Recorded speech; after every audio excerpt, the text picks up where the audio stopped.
This video is sponsored by Professor. Professor is a free application that you can download using the link underneath the video. I use Professor in every single one of my League of Legends games, and you should be able to see it in some of the content that I make.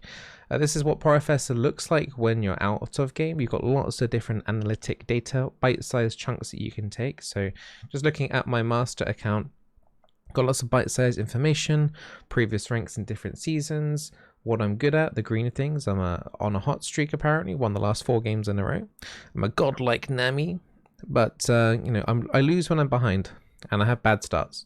So that's not good. I need to work on my laning phase apparently. Not good enough for this ELO. You've also got personal patterns as well, and you've got you know, first match of the session doesn't go too well, so maybe I should do a warm-up game in a normal game to try and increase my win rates up. And there's loads of different stats like this. You can click on individual games that are on your match history and get proper in-depth analytic information. So that's Professor, free application that you can download with the link down below. Hey there berries, welcome to my patch 12.10 support tier list. Now this patch is probably the biggest patch that Riot has done for a really long time. I would say this is more game changing than the end of season patch that we had about 5-6 months ago. This is because this is affecting everything, and they haven't introduced a patch like this honestly for as long as I can kind of remember, that it affects everything across the board. So this is called the durability patch, and what Riot's trying to do is increase the tankiness of every single champion in the entire game. So as you can imagine, that will have a knockoff effect of champions that want to get kills early on in the laning phase.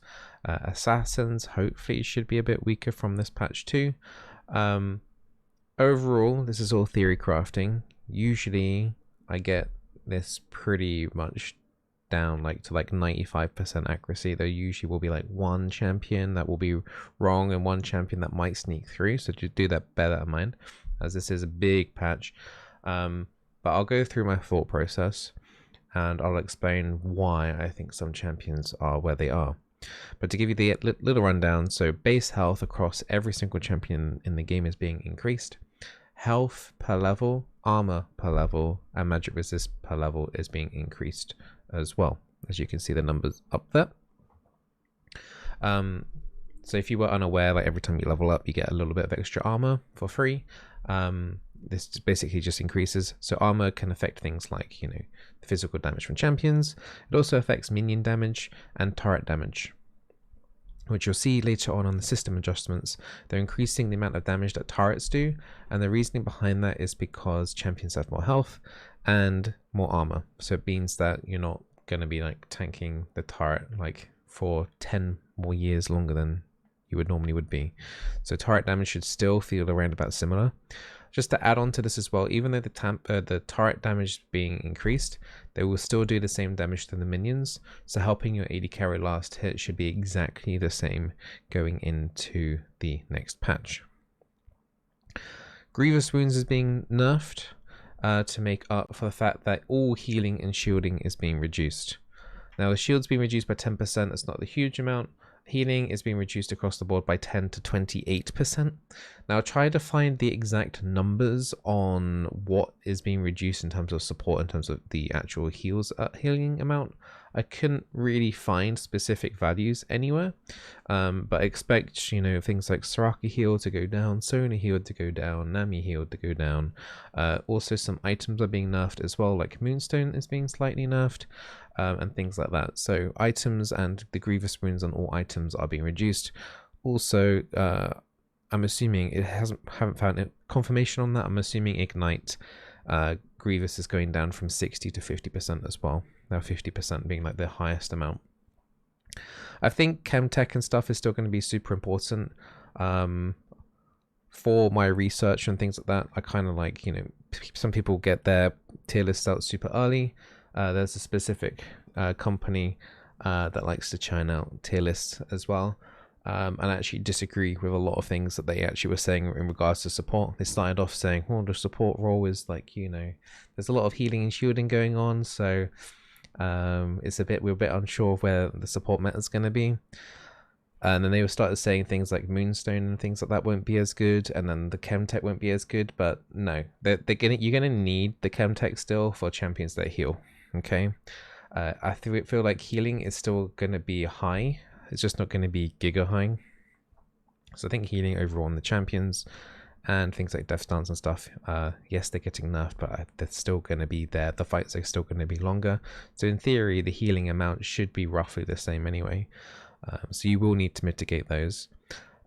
Also in that video as well, which kind of annoyed me, because they said, you know, support should be focusing more on Shrilliers now because the healing is getting nerfed because of Moonstone. But if you actually understand how Moonstone works, I think Moonstone actually might be stronger because of this patch. The reasoning behind that is your heal and shield power goes up the longer the fight.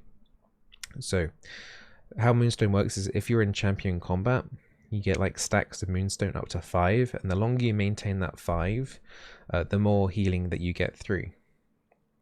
So actually, because the fights in theory should be lasting longer, more tanks should be getting played, you should be having 5 stacks of Moonstone for a significant longer amount of time, which means a lot bigger heals across the board. So I would argue in some cases, and particularly in the longer fights, Moonstone is actually really interesting. I think the only case that Shrilliers would have over Moonstone is if the fights are still very short, like say nobody takes tanks and things like that. You could make an argument in regards to, okay, Shrilliers here on like Sona or whatever instead of Moonstone, sure, or Soraka. But I think Moonstone, because the fights are going to be longer, it's going to be stronger. Side note, Baron damage is going to be increased, so just be wary about that. Baron could be a little bit scarier. The scaling on that seems to be significantly higher. It's not on there on the thing. Maybe if I press this button here, hold on, let me technology here. Whoa, you can see the full list. So the Baron Asher damage is getting increased by 25, which is quite significant. Probably, yeah, so Baron should be doing more damage basically.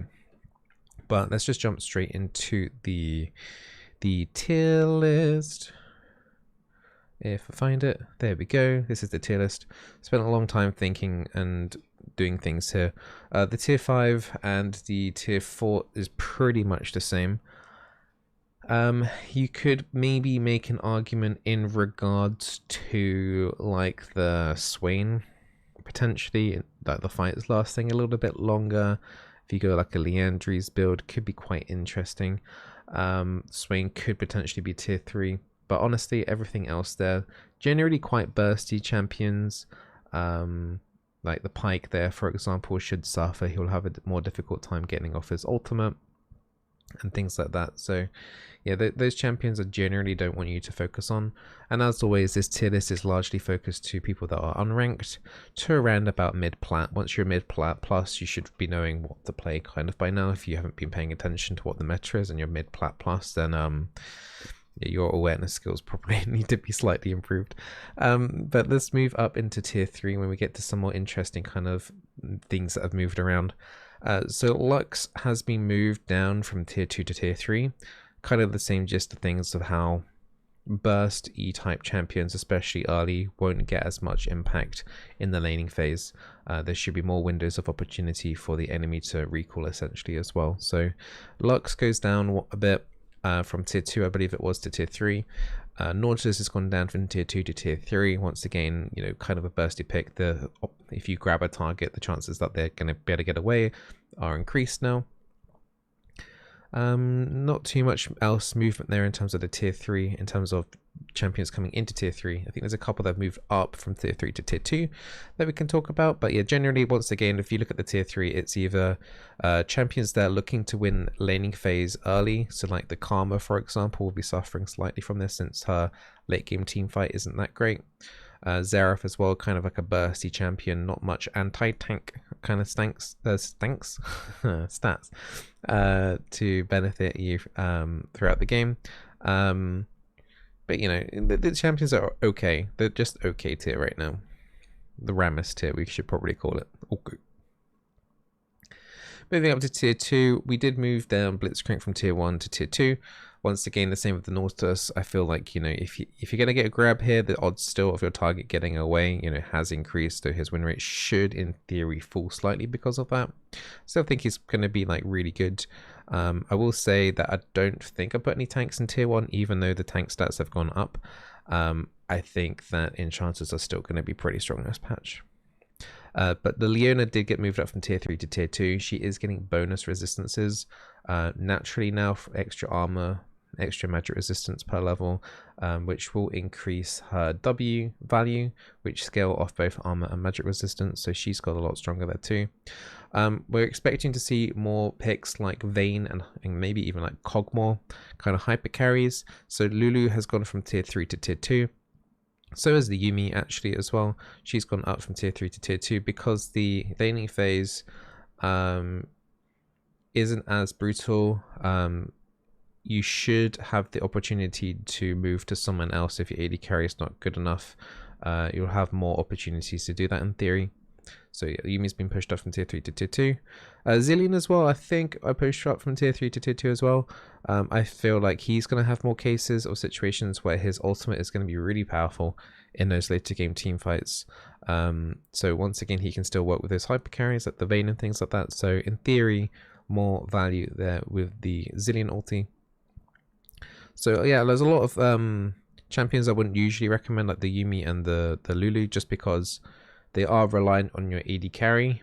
But if we're going to start seeing more Vaynes, more Cogmores, more hyper carries like that to try and deal with the tankiness of some of the champions potentially coming from like the top lane and the jungle, I'm expecting to see more Ramesses, more champions like Nasus and Ornn, you know, those kind of tanky champions up top. We need champions to deal with that, and the best place from that is bot lane hyper carries. So that's why the Lulu and stuff has been increased. I think Jan is still going to be in a stable situation if you're running a poke composition, which won't necessarily be as strong this patch, but I feel like, you know, Janna overall is still a stable pick. I think she'll always probably be kind of like tier 2, yeah, like forever if it was like, unless they do anything dramatic in terms of increasing her laning phase poke, because once again, she never really had any kill pressure in laning phase. Everyone's laning phase pressure has gone down a little bit, so you know, it doesn't really impact Janna's gameplay at all. It's kind of the same of what she was doing anyway. Moving up to tier 1, we've added a couple of champions. What do we got here? We've got the usual suspects really. So because of the tankiness, if your team can't handle the enemy team's composition in terms of tankiness, you've got a couple of options here. The Zyra and the Brand. Brand probably being the more standout one, and the better one, the lower elo that you are in. So if you're unranked to silver, Brand is probably the more standout pick here. Otherwise, I would recommend Zyra probably from gold onwards. But both champions are going to be very good. Liandry's build for both of those. You probably won't want to try and get in a demonic embrace if you're able to. So because Grievous Wounds got nerfed, unless there's like a super amount of healing on the enemy team, you don't necessarily have to make that as much of a priority. I still recommend picking it up at some point if possible, but yeah, you kind of want to maybe be greedy here and just try and get Liandry's Demonic Embrace before then going into like a Marinonomicon. Senna, because the laning phase is lasting longer, she's going to have more opportunities to get souls from poking enemy champions. She's going to have less chance of dying early on in the laning phase, which can potentially be her biggest weak spot. So she will get more time in theory to get more souls. So Senna is looking like a pretty good pick right now. And back to like the Moonstone in terms of Sona and Soraka, I think Moonstone is going to be power level at least the same as it is currently, and I think Moonstone is pretty broken. I personally will still be taking it on Yuumi and Sona and Soraka. On like Lulu, I probably would go like Shurilias.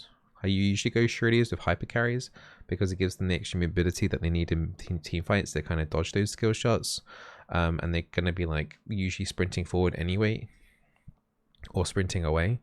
But the actual raw healing that's coming from champions like the Sona and the Soraka and the Yuumi, like Moonstone, will have a lot of value, I think, right? Nami tier 1, I kind of was thinking about pushing her into tier 2. So Nami's really, really good in terms of laning phase harassment. Obviously, the kill potential is going to go down slightly for her, so that would be a good argument to put her in tier 2. I just feel like she's still going to be a really solid champion to play, going into team fights and things like that.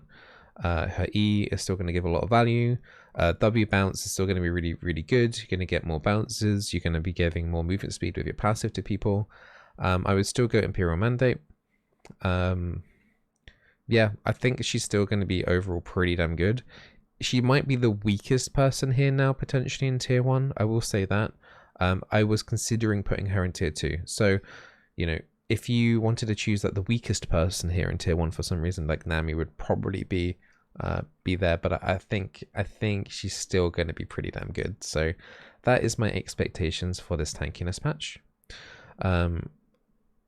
Hopefully we look back in two weeks into the future and then look back onto this patch and go, yeah, wow, Bizzle, you're so smart. How did you get everything so right?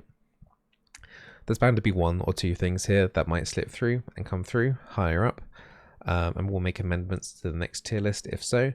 But I'm pretty confident that these champions here, particularly in the tier 1 and the tier 2, are going to be the main standout ones going into this tankiness patch, and I hope it helps you out. I will be streaming on twitch.tv/Bizzleberry if you want to come say hi. I will be playing on the tankiness patch and be doing more unranked to diamond thingies, which we've been doing at the moment. And I hope you guys have been enjoying the series. We're doing some more off-meta content as well. Like recently we did the Zoe. We've got some Misfortune and Ashe and Syndra and Elise and some other champions that I'll be releasing on the channel soon. And be sure to check out the Bizzleberry Highlights YouTube channel. I'll put a link in the description down below where I've hired an editor to try and spice up some of the videos that you might have not seen yet. And they're quite fun.